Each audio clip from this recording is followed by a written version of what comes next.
Coming up on Energy Switch, we'll look at the current state and potential of nuclear fusion. Yes, fusion and fission, they are both nuclear because they come from the nucleus. However, one is a sustained chain reaction that you're depending upon. That's fission. Whereas fusion, you have to apply that energy source in order to make it happen at all. If that goes away, it just stops. Interesting. In fusion, it's a real big leap forward, right? It's something where you have developed the technology for many years. I mean, we made it happen as mankind, and this is a fabulous accomplishment. So we have to create materials that withstand this type of process. We have to make new materials. Yep. Next on Energy Switch, the fascinating topic of nuclear fusion. I'm Scott Tinker, and I'm an energy scientist. I work in the field, lead research, speak around the world, write articles, and make films about energy. This show brings together leading experts on vital topics in energy and climate. They may have different perspectives, but my goal is to learn and illuminate and bring diverging views together towards solutions. Welcome to the Energy Switch. Fission is the splitting of atoms and provides the heat that drives our nuclear reactors. Fusion is the fusing together of atoms and is what powers the stars, including our sun, which means, at a high level, that fusion powers Earth, but not in any way that we can control. If we could harness fusion, it would completely transform our world, producing limitless energy, safely and without emissions, the holy grail of energy. I'll talk about the technology and its potential with Oliver Schmitz. He's a professor of nuclear engineering and associate dean for research at the University of Wisconsin-Madison, a top nuclear program, and co-founder of Rialto Fusion. Sabrina Johal is senior director of strategic development at General Atomics for their fusion projects and chairs the Communications Advisory Committee of the Nuclear Energy Institute. Next on Energy Switch, we'll discuss the potential and possibilities of nuclear fusion.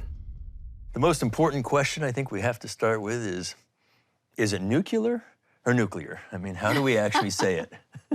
How do you say it? Kernfusion. Oh, no. You say nuclear or nuclear? Nuclear. Nuclear. Definitely nuclear. Not nuclear. No. Okay, we're not in Texas. Not me. Let's go high level to get started. Why should our viewers, our listeners care about fusion? What's the big deal? When you think of fusion, it really is that perfect source of energy.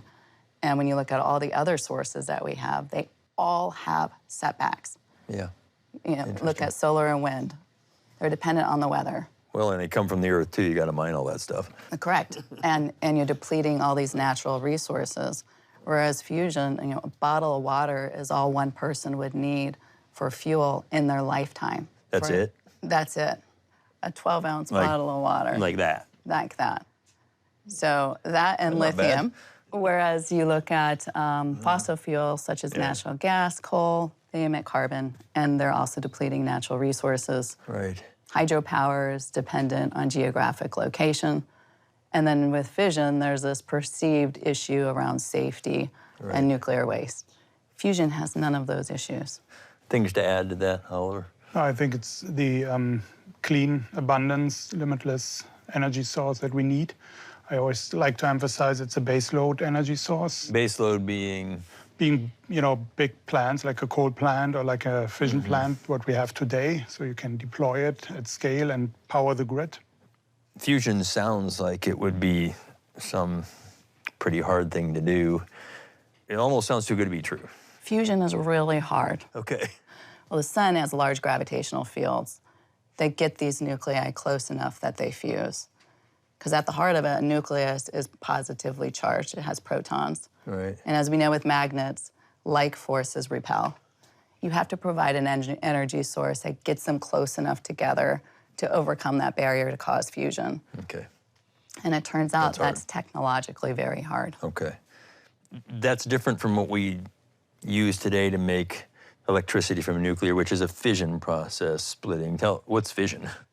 Yeah, for fission, it's relatively simple. You pile up uranium at the right concentration, at the right level, and burn it down. You control it with carbon rods in the simplest form. There are much more sophisticated reactors now, but that was pile number one, how it worked. And so that's, once you realize that when you have neutrons in this material permeating it, you can trigger this chain reaction and control it and burn it down. Okay. So that's much simpler than maintaining our plasma and convincing it to fuse.